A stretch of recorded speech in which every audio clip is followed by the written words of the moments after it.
Salut à tous, je vous retrouve aujourd'hui dans un nouveau crash test. Je sais qu'en ce moment j'en fais plutôt pas mal, mais c'est vrai que ce sont les vidéos que je préfère tourner et je sais que vous aimez beaucoup en regarder aussi. Donc j'ai vu sur des chaînes américaines et sur des tutos Instagram et sur Pinterest, enfin voilà, en me baladant un peu, qu'on pouvait faire d'un rouge à lèvres normal un rouge à lèvres métallisé avec de l'highlighter ou de la poudre. Donc voilà, moi je me suis muni d'un rouge à lèvres et d'un highlighter, on va voir ce que ça donne. Il me semble que Enjoy Phoenix l'a testé dans une vidéo il n'y a pas si longtemps que ça aussi. C'est ce qu'on m'a dit, je l'ai pas vu mais c'est ce qu'on m'a dit. Donc on va voir ça tout de suite. Donc je vais mettre le rouge à lèvres tout d'abord. On va commencer par ça. J'ai pris une couleur que j'aime trop, je sais pas pourquoi, je sens que je vais niquer un rouge à lèvres pour rien, mais bon. Alors.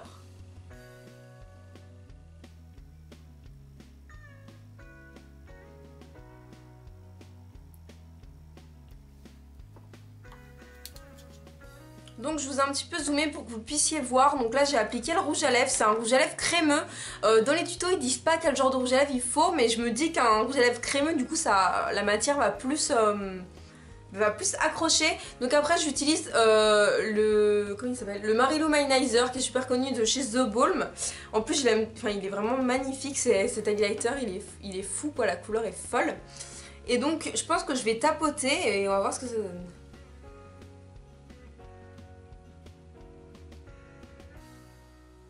D'accord.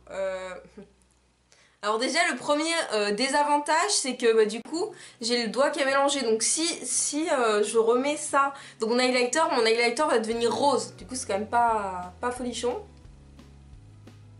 Je sais pas s'il vaut mieux tapoter, ah mais du coup mais je vais jamais avoir assez de doigts, je sais pas s'il vaut mieux tapoter ou faire glisser. Non, tapoter c'est pas mal. Ah c'est vrai que ça fait vraiment super métallisé, ça marche vraiment. Franchement, bon la couleur est pas folle parce que j'aime pas forcément les rouges à lèvres métallisés, mais je trouve que ça fait vraiment son boulot. Après on peut en mettre plus ou moins, mais enfin je pense que vous voyez le résultat de toute façon. Par rapport au début ça a vraiment changé la couleur. Ça fait vraiment, j'ai l'impression d'avoir des lèvres un petit peu or. Bon c'est pas du tout le style que j'aime ni rien, j'ai les mains totalement dégueulasses, mais c'est vrai que ça fonctionne comme crash test. Donc je sais pas si ça fonctionne avec des rouges à lèvres mat ou... Là en fait j'ai pris un rouge à lèvres crémeux parce que je me suis dit que forcément ça allait... Mais vous savez ça allait accrocher. Après il n'y a pas du tout de sensation désagréable sur les lèvres, j'ai vraiment l'impression que ça va tenir.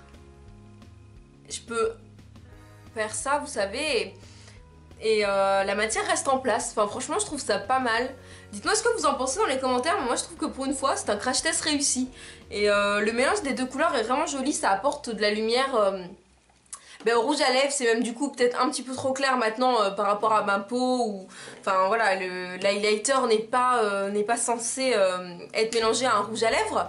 Mais je trouve que ça fait quand même son boulot. On veut un rouge à lèvres métallisé avec juste de l'highlighter et un rouge à lèvres classique.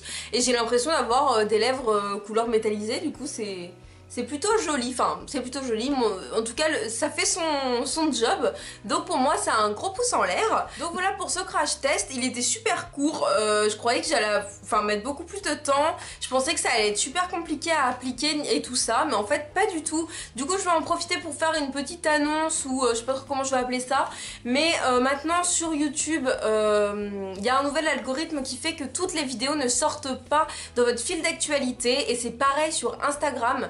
Sur Instagram maintenant c'est que les gros comptes qui sont mis en avant, donc c'est super fatigant et je ne comprends pas, enfin bon voilà. Et donc sur YouTube c'est le même cas, YouTube et Instagram c'est exactement la même chose.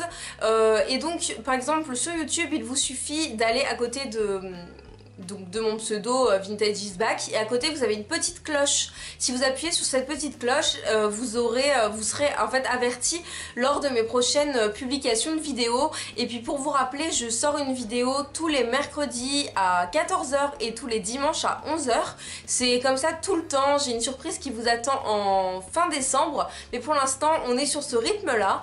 Donc moi je vous fais à tous de très gros bisous. J'espère que ce crash test vous aura plu même s'il était court. N'hésitez pas à me donner d'autres idées de crash test, que si vous avez envie que j'en fasse d'autres.